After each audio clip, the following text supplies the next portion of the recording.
Que você acompanhasse comigo um texto. A semana estava orando, nós ministramos no mês de junho sobre família, né, e terminamos falando, né, que Deus tem uma bênção permanente para as famílias, para cada família, né, não apenas milagres pontuais, mas uma bênção que permanece, é o que Deus deseja para as nossas vidas. E eu gostaria de falar, semana orando, o Senhor colocou a palavra bênçãos, né, para a gente continuar ministrando. E a gente vai falar sobre alguns aspectos nesse mês, sobre as bênçãos de Deus. Mas eu quero falar nessa manhã sobre bênçãos espirituais, né? E eu gostaria de usar como chave o texto que está em Efésios capítulo 1. Efésios capítulo 1, versículo 1 ao versículo 3. Gostaria que você me acompanhasse. Efésios 1, versículo 1 ao 3. Paulo, apóstolo de Cristo Jesus, pela vontade de Deus, aos santos e fiéis em Cristo Jesus que estão em Éfeso. A vocês, graça e paz da parte do nosso Pai e do Senhor Jesus Cristo. Bendito seja o Deus e Pai do nosso Senhor Jesus Cristo, que nos abençoou com todas as bênçãos espirituais nas regiões celestes em Cristo. Quero repetir esse último versículo e que você possa gravar no seu coração. Bendito seja o Deus e Pai do nosso Senhor Jesus Cristo, que nos abençoou com todas as bênçãos espirituais nas regiões celestiais em Cristo.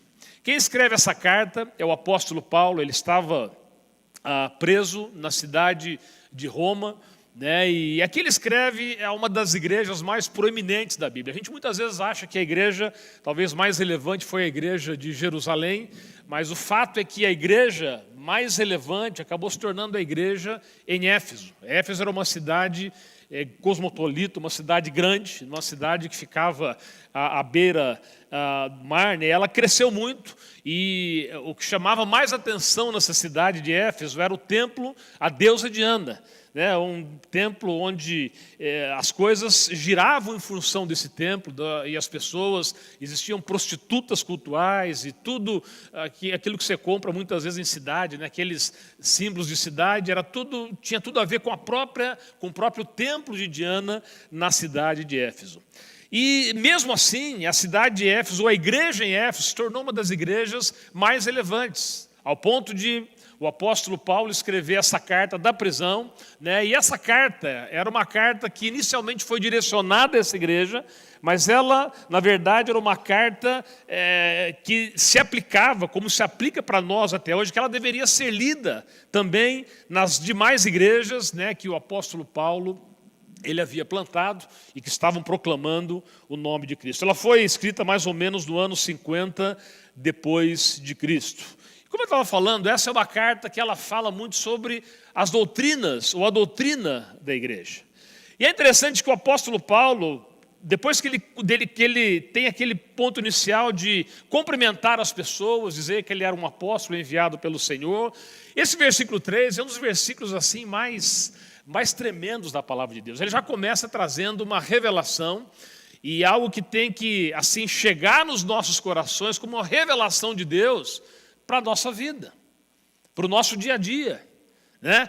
Para que a gente saiba que ao andar como cristãos, a gente ande com base naquilo que foi revelado nesse versículo. Ele começa dizendo, bendito seja, voltando lá para o versículo 3, né? Bendito seja o Deus do nosso Pai. Então aqui é uma expressão de louvor, uma expressão de gratidão a Deus, mas ele completa fazendo uma das mais lindas afirmações, como eu disse, que nos abençoou com todas as bênçãos espirituais nas regiões celestes. Agora, esse versículo você não pode ler assim como quem lê para o outro, você tem que ler para você. Então coloca a mão no teu coração, fala assim, o meu Deus me abençoou com todas. O que significa todas no grego, gente? Todas, né? Fala assim, todas as bênçãos espirituais em Cristo Jesus. Agora, quando se fala, você ouve a palavra bênção, no que você pensa, gente? Eu sou um abençoado, ou eu quero ser abençoado. Em que você pensa, ou em que a maioria das pessoas pensa? A pessoa vai pensar, talvez, ser abençoado na área financeira, né, com uma boa casa, né, vai ser abençoado com uma família, uma boa família, com trabalho, com dinheiro. Ok, essas coisas, sim, elas também podem ser bênção, porque nem sempre são bênção, mas elas podem ser bênção nas nossas vidas. Mas será que é esse tipo de bênção que Paulo está falando? Na verdade, a bênção, para muitos, é uma questão de uma experiência, ou eu diria, de uma aplicação pessoal. O que é bênção para um, pode não ser bênção para outro. Por exemplo, o dinheiro é bênção, gente? Depende. Lógico, quem quer dinheiro, né? Vou dar uma de Silvio Santos aqui, né? Todo mundo quer dinheiro, e o dinheiro, ele pode ser uma bênção.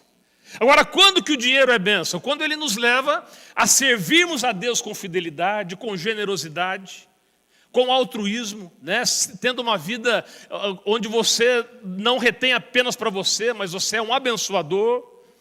Agora, se o dinheiro te leva a ter uma vida de ganância, uma vida onde você acha que por ter o dinheiro você não precisa mais de Deus e nem das pessoas, aí o dinheiro já passa a não mais ser bênção.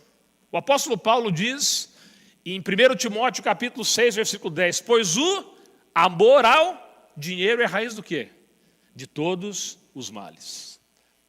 Então, na verdade, o dinheiro é bênção quando ele serve, quando, na verdade, você não é escravo dele, mas ele te serve. Num sentido de que ele possa servir não apenas para te abençoar, mas também para abençoar outras vidas, para abençoar o corpo de Cristo.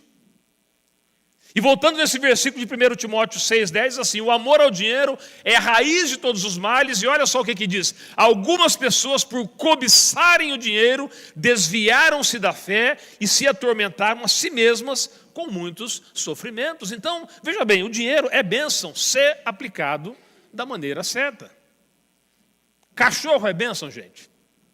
Quem tem cachorro vai dizer que é, né?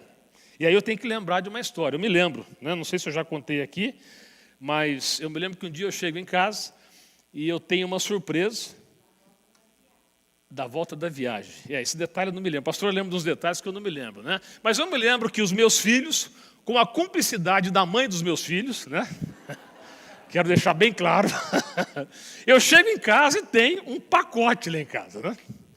Me lembro até hoje o nome da criança, Meg, né? E você imagina um apartamento que a gente tinha, era um cão de caça, gente. Cão de caça. É um cocker, né? Dentro do apartamento. Pai, olha só a surpresa, né? Olha só que bênção. Bênção para eles, que foi tribulação para mim. Né? Até que eu comecei a orar, falei, Deus, o Senhor precisa me dar uma estratégia, né? Como é que eu vou jogar essa bênção, né? Mandar essa bênção embora. Porque, gente, comia meia, comia cueca minha, pegava calça, começou a comer violão dentro de casa, né? Até que um dia eu falei, Deus, me dá uma estratégia, eu vi ele perto de um cano de gás que a gente tinha. Lembra quando você tinha aquele gás em casa? Falei, pronto, né? Eu não vou deixar esse bicho. Aí, né, tive que convencer minha esposa, meus filhos, e ele acabou indo para um outro destino, graças a Deus, né? Mas então você vê que o que é bênção para um, muitas vezes não é bênção para outro. Muitas vezes a falta de conhecimento e até de maturidade faz com que algumas pessoas considerem bênção o que não é bênção, bem como não considerem bênção aquilo que é bênção. Por exemplo, no conceito da teologia da prosperidade, né? Jesus era abençoado ou não, gente? Depende. Diz que ele não tinha nem onde reclinar a cabeça, né? Apesar que ele tinha o seu ministério sendo sustentado.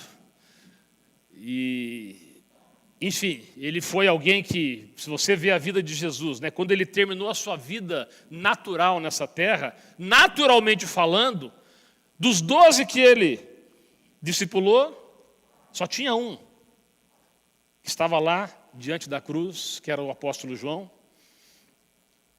Um tinha traído, um tinha negado 3 vezes, e 9, com medinho, acabou fugindo. Só tinha um. E aqueles que ele mesmo havia, muitas vezes, liberado milagres, estavam dizendo o quê? Crucifica-o, zombando, cuspindo em Jesus. Então, na ótica dessa teologia de que, para um cristão, tudo tem que ser muito dinheiro, e assim ele é abençoado, ou ele tem que ter uma boa casa, um bom trabalho, um bom carro, será que Jesus era abençoado? Será que o apóstolo Paulo, quando ele escreve aqui, ele era um abençoado, gente? Onde é que Paulo estava quando ele escreveu essa carta? Na prisão. No entanto, o que ele diz? Voltando para o versículo 3, qual que foi a palavra dele? Bendito o Senhor Jesus, Deus Pai, que o quê? Vai nos abençoar quando eu sair da prisão. O que ele estava dizendo? Que já? O que ele estava dizendo já nos abençoou? Olha, mesmo na prisão, eu sou um abençoado. Você está entendendo que muitas vezes o nosso conceito de bênção é um conceito que tem a ver mais com uma mente natural, que relaciona a bênção com coisas naturais, com aquilo que traz conforto, com aquilo que traz, né, uma prosperidade financeira. Eu não estou dizendo nada contra aqui, queridos, a prosperidade financeira. Se você não quer o teu dinheiro, dá para mim que eu sei fazer um bom uso dele. Não é isso que eu estou dizendo. O que eu quero dizer é que, sabe, na ótica de Deus, bênção é muito mais do que isso. Quando você vai para o Antigo Testamento, a bênção, realmente, ela era associada a coisas materiais. Por exemplo, você vai, Deuteronômio capítulo 28, é o capítulo da bênção e da maldição. E lá a bênção está relacionada a você ter os celeiros cheios, né, a você ter muitas coisas. Mas quando Jesus vem, entra a nova aliança, não é que as coisas naturais estavam sendo desprezadas, mas quando você coloca a riqueza de Cristo, nada mais pode se comparar com Cristo. Ele passa a ser a nossa riqueza. Quantos estão entendendo? Então a bênção não são mais as coisas naturais. A bênção é ter a Cristo. Fala comigo, a grande bênção é ter a Cristo. Porque quando você tem a Cristo, conforme diz Mateus 6,6, e você o considera como primeiro, todas as demais coisas o serão acrescentadas. Então a gente precisa reciclar nossa mente, ou refazer o nosso conceito, não com base naquilo que as pessoas, que a sociedade diz que é bênção, mas em relação àquilo que a própria palavra afirma que é bênção. Bendito o Senhor que já nos abençoou. Paulo estava numa condição de preso, mas ele diz, olha, eu já sou um abençoado. Muitas vezes, nós estamos, quando a gente ora, né, você sempre está tentando convencer Deus a te abençoar, enquanto Deus está tentando o tempo todo nos convencer que nós já fomos abençoados. Você tem que continuar orando pelas suas necessidades. Isso é parte, isso é cristianismo, isso é palavra de Deus. Mas você não pode associar a estar ou a ter a bênção na tua vida pelo fato de você ter coisas ou ganhar coisas. Porque o melhor que você tem é Cristo, queridos. O melhor que você tem é a presença de Jesus Cristo. Ter a Cristo, ser abençoado é ter a Cristo. Quem tem a Cristo tem toda sorte de bênçãos espirituais. Sabe, talvez eu sei que a gente fala isso e muitas vezes talvez a gente não tenha a consciência, ou essa consciência de que a bênção é ter Cristo, mas eu quero dizer para você que um dia você vai descobrir que Cristo é tudo o que você poderia ter. Essa semana acho que todos nós fomos surpreendidos, né? A gente sempre tem algumas notícias que mexem com a gente, né? 2 jogadores, você deve ter ouvido o que aconteceu, 2 jogadores da seleção portuguesa, né?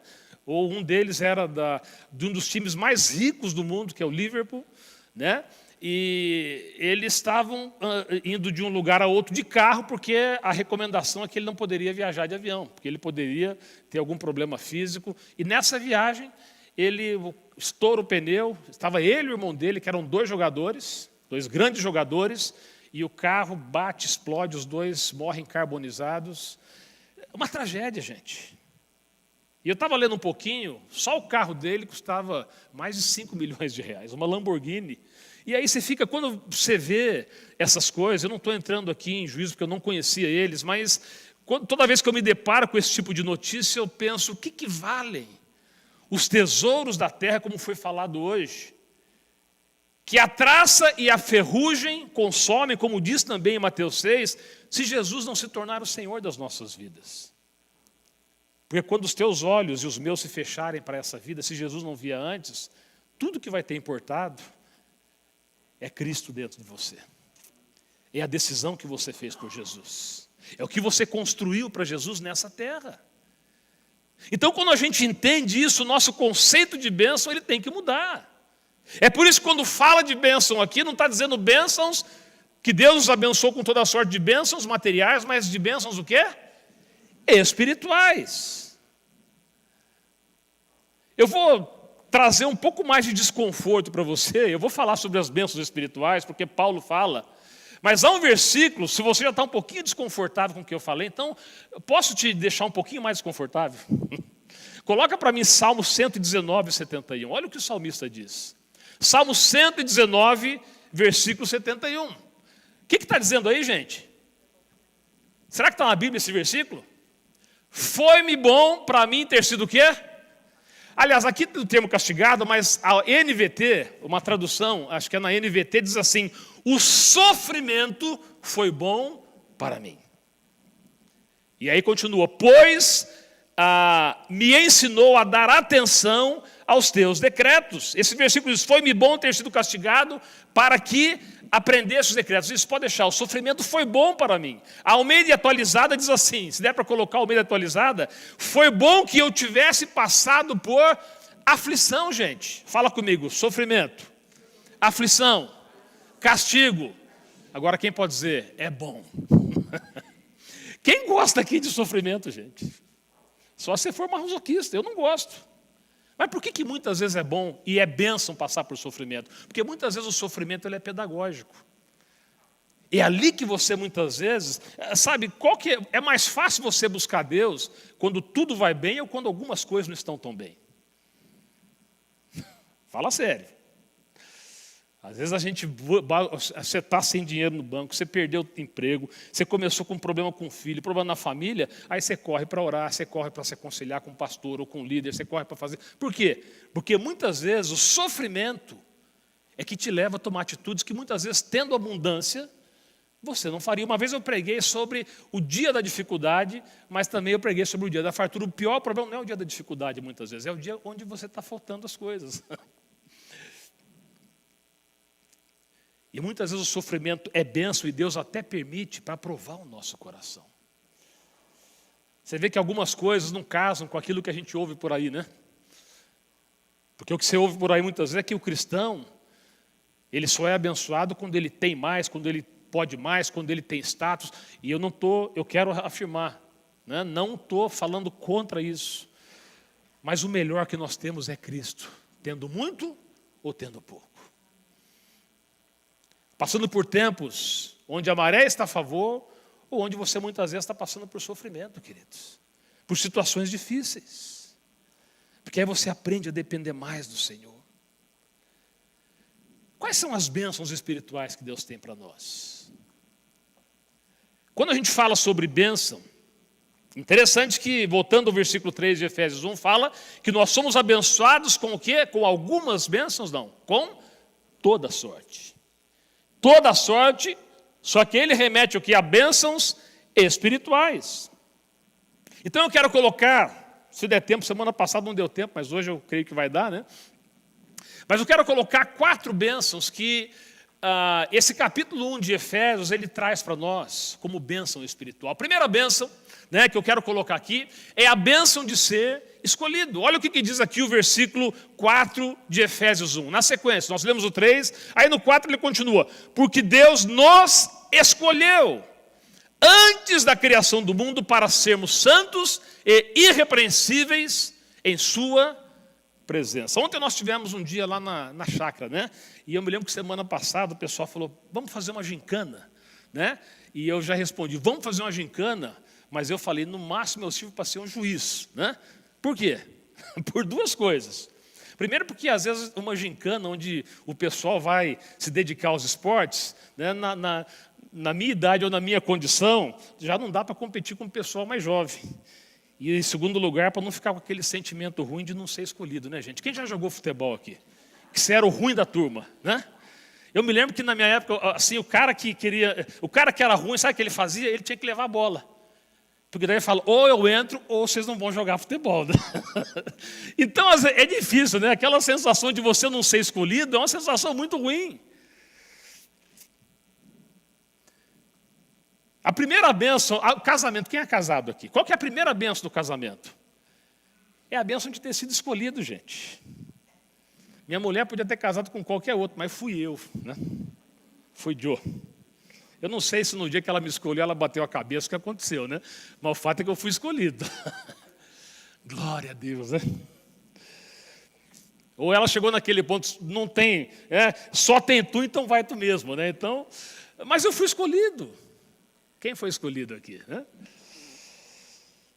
Tem gente que muitas vezes vai com esse sentimento de inadequação, que se acha indigno de ser escolhido por Deus. E quando você começar, talvez ter esse sentimento, comece a lembrar dos discípulos de Jesus.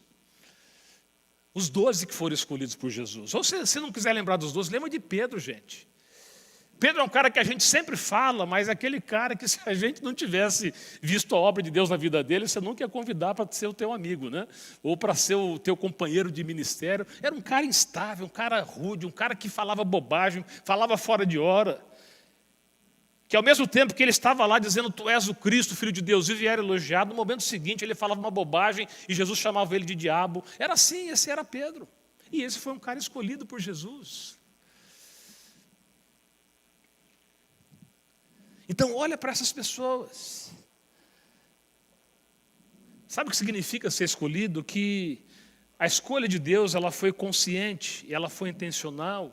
E a gente lembrar disso significa você sempre lembrar que Deus acredita em você. Vira para o teu irmão e fala, Deus acredita em você. Sabe, a primeira bênção espiritual é nós lembrarmos que nós fomos escolhidos. E se você tem dúvida, leia o Salmo 119, olha o que diz esse Salmo. Vou ler só alguns versículos. Salmo 119, versículos 139, versículo 6. Esse é o Salmo da escolha. Esse Salmo ele é um Salmo que você deveria ler várias vezes. Quando você começar com um sentimento de inadequação, um sentimento, sabe, de autocomiseração, de que você não é nada, que você não pode nada, sabe, que você foi um acidente, começa a lembrar, começa a ler esse versículo. Olha o que diz aqui. 139, 6. Tal conhecimento é maravilhoso demais, está além do meu alcance e tão elevado que não posso atingir. Então, sabe o que esse versículo mostra para mim? Olha, que tem coisas que você não vai conseguir entender, gente. O que o salmista estava dizendo? Olha, eu não consigo entender essas coisas. Mas mesmo não entendendo, sabe o que ele está dizendo também? Mesmo não entendendo, eu aceito e eu me aproprio. Fala comigo, mesmo não entendendo. Eu aceito e eu me aproprio. Do quê? Versículo 13. Olha só o que diz o 13.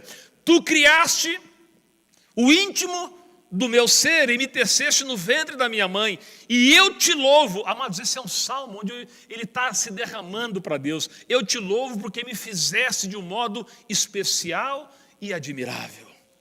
Tuas obras são maravilhosas. Disso eu tenho plena certeza. Olha, eu não conheço, mas eu tenho certeza que eu sou escolhido por Deus. Eu tenho convicção. Versículo 15, os meus ossos não estavam escondidos de ti, quando em secreto fui formado e entretecido como nas profundezas da terra, e os teus olhos viram o meu embrião. Todos os dias determinados para mim foram escritos no teu livro, antes de qualquer deles existir. Quantos podem dizer amém por isso, queridos? Sabe, esse salmo tremendo mostra que Deus, mesmo sabendo de tudo, mesmo assim, Ele olhou para nós com amor e com um projeto para as nossas vidas. E aí no versículo 17, ele continua dizendo, como são preciosos para mim os teus pensamentos, ó Deus. Como é grande a soma deles. Você foi escolhido por Deus. Eu fui escolhido por Deus. Todos nós somos escolhidos por Deus. Não aceite mais nenhum pensamento, nenhuma palavra que diga que você não merece, que você... Todos nós não merecemos mesmo, mas não é questão de merecimento.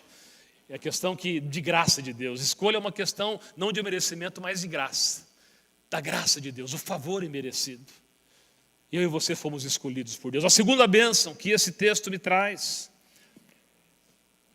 está relacionada com a primeira, mas é a bênção de sermos adotados como filhos. Versículo 5 e versículo 6, o texto diz, em amor nos predestinou para sermos adotados como filhos, por meio de Jesus Cristo, conforme o bom propósito da sua vontade, para o louvor da sua gloriosa graça, a qual nos deu gratuitamente no amado. Amados, o que significa ser adotado como filho, né? Antes de falar sobre ser adotado aqui, aparece uma palavra aqui que muitas vezes ela traz uma polarização, entra numa questão teológica, né? O conceito de sermos predestinados, ou o conceito da predestinação. A predestinação significa o quê? Decidir de antemão, predeterminar, criar algo com um objetivo e um propósito. Então, ser um predestinado significa que antes mesmo de nós nascermos, antes de nós nos tornarmos pessoas boas ou pessoas ruins, fazermos escolhas certas ou escolhas erradas, Deus já tinha traçado um plano para as nossas vidas. É por isso que mesmo que teu pai e tua mãe não tenham te projetado para nascer, não diga, eu fui apenas um acidente. Teu papai do céu já tinha projetado você antes de você nascer. E ele projetou você com um propósito. É bom que a gente lembre disso para que a gente sempre possa estar assim considerando que nós somos valiosos para Deus, queridos.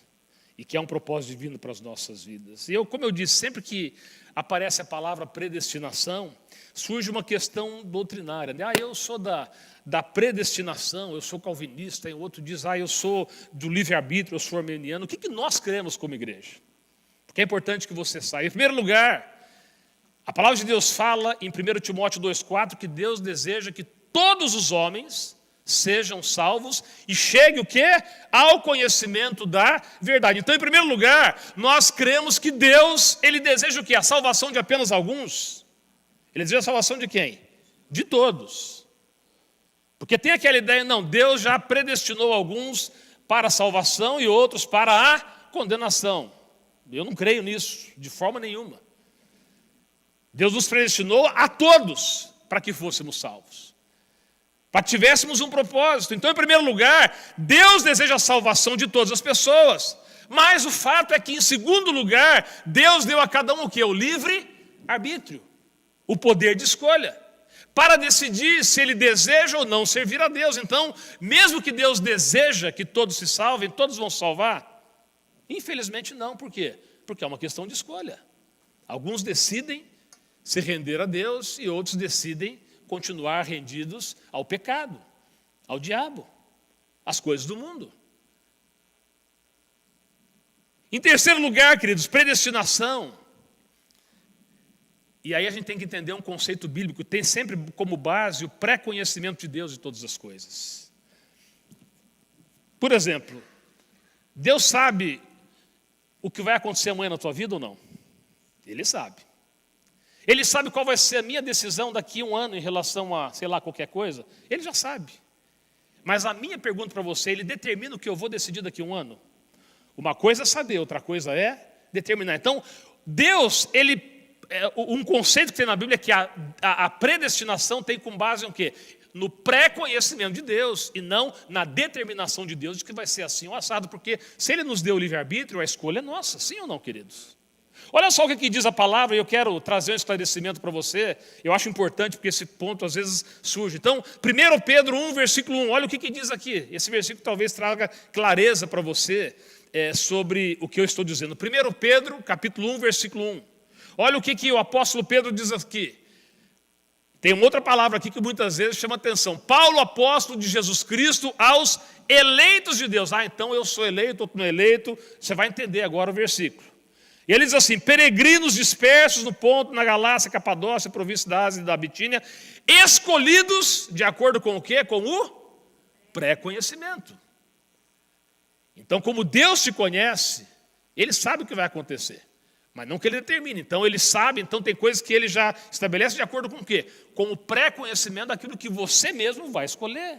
Aquilo que você mesmo vai fazer. E ele diz assim, de acordo com o pré-conhecimento de Deus Pai, pela obra santificadora no Espírito, para a obediência de Jesus e a aspersão no seu sangue, graça e paz lhe sejam multiplicados. Por isso que a gente nunca pode, quando você ouvir uma doutrina, pegar um versículo isolado, queridos. Isso é um conceito assim, básico, para você nunca ser enganado pelas heresias. De onde é que saem as heresias? Sabe de onde é que saem as heresias? Da Bíblia. A fonte de heresias, de bobagem que você muitas vezes ouve, não vem do livro tal, mas vem da própria Bíblia, gente. Quando a pessoa, muitas vezes, ela pega o quê? Versículos isolados. Diz que um texto fora de contexto é o quê? Pretexto. Tem gente que muitas vezes, a pretexto de poder dizer que Deus é isso ou aquilo, e ele pega apenas um versículo, uma passagem. A Bíblia tem que ser lida toda ela. Amém, queridos? Só para dar é importante falar isso. Agora, eu coloquei aqui o ponto de adoção. Né? Diz que Deus nos predestinou, voltando ao versículo 5, para sermos adotados como filhos. E Paulo, na verdade, usa a figura de adoção em outras passagens. Por exemplo, em Romanos 8,15, que nós recebemos o espírito de adoção. E adoção é algo tremendo, né? Eu tenho um filho nos Estados Unidos que ele sempre está num processo, ele é de adoção, ele já teve uma criança em casa, depois os pais requereram, hoje teve mais 2 agora esse tempo, está buscando adoção. E adoção se você quer ver um filme olhar sobre adoção, vai aqui uma dica, né? Como é que é o nome mesmo, Bey? Sobre a esperança lá, eu tenho um nome esse filme. O Som da Esperança. É um filme maravilhoso que fala de uma história real, né, uma igreja que um pastor começou a adotar uma criança, depois 77 famílias adotam crianças e há uma revolução na cidade. Mas o que significa sermos adotados? Por exemplo, o que é um adotado? Deixa eu aqui fazer talvez isso possa trazer uma visão um pouco diferente que a gente tem, né? Um filho que nasceu, um filho legítimo, vamos dizer assim, eu acho que todos são legítimos, mesmo adotados, mas deixa eu usar esse termo para ficar claro. Um filho que nasceu, que é do sangue. Ele nasceu, obviamente houve uma concepção, mas você escolhe se vai ser homem, se vai ser mulher, se vai ser, né, com o nariz assim, assado, você escolhe ou não. E um adotado? Normalmente a pessoa faz o quê? Normalmente é escolhido. A pessoa vai lá e fala, olha, esse aqui eu quero adotar esse filho. Então, assim, gente, aqui entre nós, qual que é o privilégio maior? Vamos fazer uma consideração aqui. Lógico, todo filho ele é importante, né? Todo filho, seja ele adotado ou não, é importante, mas quando a gente fala nessa perspectiva, um filho adotado, nesse aspecto, talvez ele tenha até mais privilégio que um filho legítimo, porque ele foi o quê? Escolhido. Quando eu nasci, meu pai falou, é tu mesmo, vai fazer o quê? Você veio, né? Então, agora um adotado não, ele foi escolhido. Deu para entender, gente, ou não? Você concorda comigo? Mas é mais ou menos assim. O maior sentido aqui da adoção é que antes de ser adotado eu não tinha o lar, mas agora eu tenho. Antes de ser adotado eu não tinha uma casa, agora eu tenho uma família. Amados, somos adotados pelo Senhor. Olha só que coisa mais linda. Por que isso é importante para nós que somos cristãos? Para que isso possa trazer um sentido de segurança, sabe? Eu fui adotado pelo Senhor. Eu nasci como assim em pecado, eu nasci, né, longe do Senhor, mas a partir do sacrifício de Jesus. Você vê que tudo aqui nesse capítulo fala sobre em Cristo. As bênçãos estão onde? Em Cristo. Então, a partir de Cristo, eu fui adotado. Eu fui não apenas escolhido, mas eu fui adotado. Eu fui escolhido com propósito, porque eu também fui adotado como filho. Eu fui adotado para ser um filho de Deus, amado, porque Deus coloca o solitário em família. Amém, queridos? Terceira bênção que eu vejo nesse texto. Terceira bênção. Vamos lá, pode colocar. É a bênção da redenção pelo sangue de Jesus. Hoje nós celebramos a ceia. E a ceia é uma lembrança. Nós temos o pão que simboliza o corpo de Cristo e temos o sangue, o suco de uva que representa o quê? O sangue de Jesus, representa a nossa redenção. E o texto aí que fala sobre a redenção, a bênção, está no versículo 7 de Efésios 1. Nele temos a redenção por meio do seu sangue, o perdão dos pecados, de acordo com as riquezas da graça de Deus. O que significa redenção? A palavra redenção significa uma libertação efetuada pelo pagamento de resgate. Eu vou repetir. Redenção é uma libertação efetuada pelo pagamento de um resgate. Redenção aponta para o preço que se paga para se conseguir a liberdade de alguém. E qual foi o preço da nossa redenção, queridos? O sangue de Jesus. Não foi um preço pequeno. Mas a pergunta, quando se fala sobre redenção, é: nós somos redimidos do quê, pastor? Nós somos tirados de onde? Porque muitas vezes a gente vê a palavra redenção e a gente não faz ideia da dimensão que isso representa. Queridos, a gente não pode ler a palavra de Deus como se você estivesse passando por um texto. Porque é normalmente assim que a gente faz muitas vezes. Por isso que existe a palavra o quê? Meditar. Significa você entrar no texto. Espera aí, o que significa a bênção da redenção? O que significa um dia ter sido redimido? Sabe, nós temos que entrar à profundidade. Eu quero colocar aqui 3 coisas. Não está anotado lá, mas se você quiser anotar. A primeira coisa é a redenção. Fomos redimidos do pecado. Fala assim: eu fui redimido do pecado. Sabe, quando o pecado entrou no mundo através de Adão, ele não apenas rompeu com o relacionamento do homem com o Pai, mas nos fez escravos da nossa carne e dos nossos desejos. E quando Jesus morre na cruz do Calvário, através do seu sangue, ele estava o quê? Quebrando o poder desse pecado nas nossas vidas. É por isso que nós dizemos que há poder no sangue de Jesus. Eu lembro quando meu pai, né, sempre foi um homem que tinha muita libertação, né, curas divinas, libertação, pessoas libertas de demônios. E eu me lembro que tinha uma música que falava assim, você lembra? Né? O sangue de Jesus tem poder, tem poder. Já ouviu essa música? O sangue de Jesus tem poder, tem poder. Vamos lá, quem conhece? Poder para curar, poder para salvar e para os demônios libertar. É assim, né? Deve ter uns 200 anos essa música, gente. Fala comigo: o sangue de Jesus tem poder. O sangue de Jesus tem poder. O sangue de Jesus nos purifica da culpa do pecado, pelo perdão.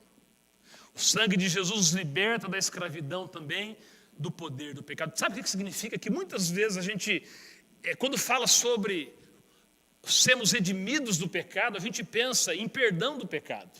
Então, assim, e realmente é um fato. Senhor, quando você vem para Jesus, você confessa Jesus como teu Senhor, você confessa os teus pecados, e todos os pecados passados, a palavra de Deus fala que são lançados no fundo do oceano, no fundo do abismo. Então você é perdoado. Agora, tem muita gente que acha que assim, a redenção é apenas o perdão, mas a redenção não representa apenas o perdão do pecado, o perdão da culpa, mas o poder para você vencer o pecado a partir da sua conversão. Ou seja, querido, deixa eu dizer para você, não há desculpa para alguém que foi redimido pelo sangue de Jesus continuar na vida de pecado que tinha antes. Redenção do pecado não é apenas o perdão do pecado, a culpa do pecado, mas é do poder que o pecado exercia sobre as nossas vidas. Do poder que ele exercia. Ser redimido significa perdão, mas significa vitória sobre o pecado. É por isso que Paulo escreve, 1 Coríntios 6,19. 1 Coríntios 6,19. Acaso vocês não sabem que o corpo de vocês é o santuário do Espírito Santo que habita em vocês, que lhes foi dado por Deus, e que vocês não são de si mesmos? Vocês foram comprados por alto preço, preço de sangue. Por isso, glorifiquem a Deus com o corpo de vocês. Amém, queridos? 1 Coríntios 7, versículo 23. Vocês foram comprados por alto preço, não se tornem escravo de homens. Então ele verteu o seu sangue para que pudéssemos não apenas ser salvos ou sermos salvos da condenação, sermos perdoados dos pecados passados, mas para que nós pudéssemos ser livres e transformados pelo poder de Jesus, tendo vitória sobre o pecado. Quando você e eu somos chamados de santos, isso não é apenas uma palavra como é que eu posso colocar aqui, uma expressão forte, uma expressão que nós temos, não. É porque realmente em Cristo nós podemos ser perdoados, mas santificados para viver uma vida que agrada a Deus, queridos. É isso que significa sermos redimidos do pecados. Um último versículo, Romanos 6,6, ainda nesse ponto. Romanos 6,6, talvez seja mais claro, diz assim: pois sabemos, Romanos 6,6, pois sabemos que o nosso velho homem foi crucificado com ele, para que o corpo do pecado seja destruído e não mais sejamos escravos do pecado. Então, se você é um cristão lavado pelo sangue de Jesus, não vale mais a justificativa que você possa dizer: eu não consigo viver em vitória, o pecado, o vício que eu tenho é algo invencível na minha vida, faz parte da minha natureza, pastor. Fazer o quê? Não, queridos. O sangue de Jesus te dá poder. Poder, fala comigo, o sangue de Jesus é poder para me curar, para me limpar, para me perdoar de todo o pecado, mas também é poder para que o pecado não mais domine a minha vida. Amém, queridos? Nós somos redimidos também, eu falei que você foi redimido do poder do pecado, mas nós somos redimidos também da escravidão do inimigo. Quem que é o nosso inimigo, queridos, além da nossa carne? Satanás. A palavra de Deus diz que nós temos 3 inimigos. Quais são? A carne, o mundo e o diabo. Então o diabo é o nosso inimigo. Agora olha só, Colossenses 1, versículo 13. Diz assim: pois ele nos resgatou, Colossenses 1,13. Ele nos resgatou do domínio das trevas e nos transportou para o reino do seu Filho amado. Ou seja, quando você estava sem Jesus, você era não apenas escravo do pecado, mas escravo do diabo. Quando você foi redimido, Deus te libertou do poder do diabo também. É por isso, queridos, que não dá, deixa eu dizer para você, amado, com todo amor, não dá para alguém ser neutro. Não existe neutralidade no reino de Deus. No mundo espiritual não existe neutralidade. Ou você está no reino de Deus, no reino da luz, ou você está no reino das trevas. Porque tem gente que diz assim: eu não quero compromisso com Deus, mas também não tenho compromisso nenhum com o diabo, pastor. Eu respeito tudo e todos. Deus fica lá, o diabo também no seu lugar, e eu fico aqui. Não existe isso, queridos. Ou você está aqui, ou você está aqui. Ou você está sob a influência do reino da luz, do reino de Deus, ou você está debaixo da influência de Satanás. Sabe, um dos grandes equívocos, e eu já disse isso aqui, um dos grandes equívocos que muitas vezes nós, seja como pregador da palavra, ou você, quando você conversa com um parente, com um amigo, é a gente tentar ser simpático com a pessoa, né? Comprometendo a palavra de Deus. Quais que são as frases mais comuns que você ouve por aí? Todos os caminhos levam a Deus. Todos são filhos de Deus. Mentira, querido. Eu não vou nem perfumar para você. Não são todos os caminhos que levam a Deus. E não existe essa questão de que todos são filhos de Deus. Todos nós nascemos criatura de Deus. Um filho de Deus, ele se torna a partir da sua entrega, a partir da sua confissão, a partir da sua conversão. Então nós não podemos, sabe por quê? Porque quando você, a pretexto de não querer ferir a pessoa, não querer incomodar a pessoa, você não fala a verdade. Na verdade, isso não é amor pela pessoa, é falta de amor. Sabe por quê? Porque se ela morrer com uma mentira, me perdoa falar assim, que nós estamos passando para ela não vai para a eternidade com Jesus porque você foi simpático. Ela vai ser condenada. Então a pergunta que eu te faço, que eu faço não apenas para você, mas faço para mim e para cada um de nós. Qual que é o objetivo final? É que ela seja salva, que ela seja liberta do poder do pecado, do poder do diabo, e que ela se converta para que ela possa ter a vida abundante nessa terra, mas quando Jesus vier, ou quando ela morrer, ela possa partir para estar com Jesus na vida eterna. Nós não precisamos ser simpáticos, nós temos que ser bíblicos com as pessoas. A última redenção, o terceiro, eu quero falar do terceiro aspecto, eu vou passar um pouquinho do horário, me perdoa, 5 minutos, no máximo 10 eu estou terminando, mas Eu falei que nós somos redimidos do pecado, fomos redimidos do poder do diabo, mas nós também fomos redimidos da antiga maneira de viver. O que significa isso? 1 Pedro, capítulo 1, versículo 18. 1 Pedro 1,18 diz assim: pois vocês sabem que não foi por meio de coisas perecíveis, como prata ou ouro, que vocês foram redimidos da sua maneira vazia de viver, que lhes foi transmitido por seus antepassados, mas pelo precioso sangue de Jesus, como de um cordeiro sem mancha e sem mácula. Amado, salvação e redenção não é apenas termos nossos pecados perdoados, não é apenas nos livrarmos do jugo do diabo, mas é adquirirmos uma nova maneira de pensar e uma nova maneira de viver. Transformai-vos pela renovação da vossa mente, para que possais experimentar o quê? A boa, perfeita e agradável vontade de Deus. Então a redenção, ela vem nesses três aspectos: sobre o pecado, sobre o diabo e sobre a nossa antiga maneira de viver. Se você está com Cristo, tudo se fez novo. Você se tornou uma nova criatura. É uma bênção ou não é estar em Cristo, queridos? Essa é uma bênção espiritual.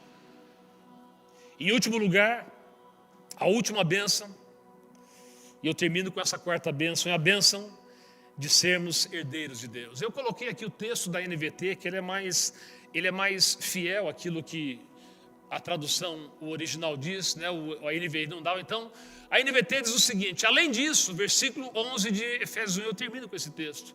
Em Cristo, nós nos tornamos herdeiros de Deus, pois Ele nos predestinou conforme o seu plano e faz que tudo ocorra de acordo com a sua vontade. Essa é a bênção de sermos herdeiros de Deus. Ou seja, Ele não apenas nos adotou como filho, mas Ele também nos deu uma herança de filho. É como se Jesus dissesse para a gente: olha, tudo que eu tenho é teu gratuitamente. A vida, a alegria, a paz. Nós vamos ministrar nas próximas semanas. Deus começou a abrir, né? Vamos falar sobre a bênção da paz, a bênção da alegria, né? Então não perca os próximos capítulos. Mas, amados, Deus tem tanta coisa que Ele quer nos dar. Esperança. O que mais? Me ajuda aí um pouquinho. Qual que é a herança que nós temos como filhos? Alegria, paz, amor, provisão, esperança. A gente poderia colocar tantas coisas aqui. Fé, porque é Ele mesmo que nos dá fé. É a provisão divina sobre as nossas vidas. Agora, por que Ele faz isso tudo? E eu termino com esse versículo 12 diz, pode colocar Efésios 1, versículo 12, a fim de que nós, os que primeiro esperamos em Cristo, Efésios 1, 12, sejamos para o louvor da sua glória. Nessa tradução da NVT diz assim: o propósito de Deus era que nós, os primeiros a confiar em Cristo, louvássemos a Deus e lhe dessemos glória. Agora, volta na versão anterior um pouquinho, Wesley, porque ali tem uma coisa-chave. Pode voltar. Não, é no 12, mas na versão NVI. Eu termino com isso. Pode colocar o 12. NVI, essa é NVT. Isso. A fim de que nós. Quando você vê o termo a fim, mas, portanto, o que significa? Esse termo é uma conexão do que vem antes com aquilo que vem depois. Então, veja bem, nós temos tudo, Deus nos deu a herança como bênção, nós temos tudo que Jesus tem, a fim de quê? Para quê? O que, queridos? Sejamos para o louvor da sua. Sabe o que significa isso? Que tudo que Ele deu para você é para que volte para Ele mesmo. Tudo aquilo que Ele fez em teu favor é para que você reconheça que Ele merece tudo de volta. Tudo vem dEle, tudo é por Ele e tudo é para Ele. Você recebe essa palavra? Fica em pé comigo nessa manhã. Abre teu coração. Eu quero encorajar você a se apropriar. Eu quero encorajar você, sabe, a tomar posse, a ler, se possível, capítulo de Efésios. Tem tantas riquezas ali. Pastor, o que eu preciso fazer para que essas bênçãos espirituais elas possam ser uma realidade na minha vida? A primeira coisa é você conhecer. Você está conhecendo hoje. Às vezes a gente não se apropria daquilo que a gente não conhece. Então você está conhecendo. A segunda coisa é fé. A fé que o próprio Jesus colocou no teu coração. E a terceira coisa é se apropriar daquilo que você tem fé, que vai ser derramado. Fala comigo: conhecer, crer e se apropriar. Eu encorajo você a sair daqui com essas palavras. Revisa aquilo que você ouviu nessa manhã. Ouve de novo essa palavra. Estuda o livro de Efésios, meus queridos. Há bênçãos espirituais que já foram derramadas. Pastor, quando isso vai acontecer? Não, não vai acontecer. Já aconteceu. Essas bênçãos, elas não serão derramadas. Elas já foram derramadas. Elas já pertencem a você. Você está conhecendo hoje, talvez o que você não conhecia. Você precisa crer. Você precisa se apropriar dessas bênçãos. Em nome de Jesus.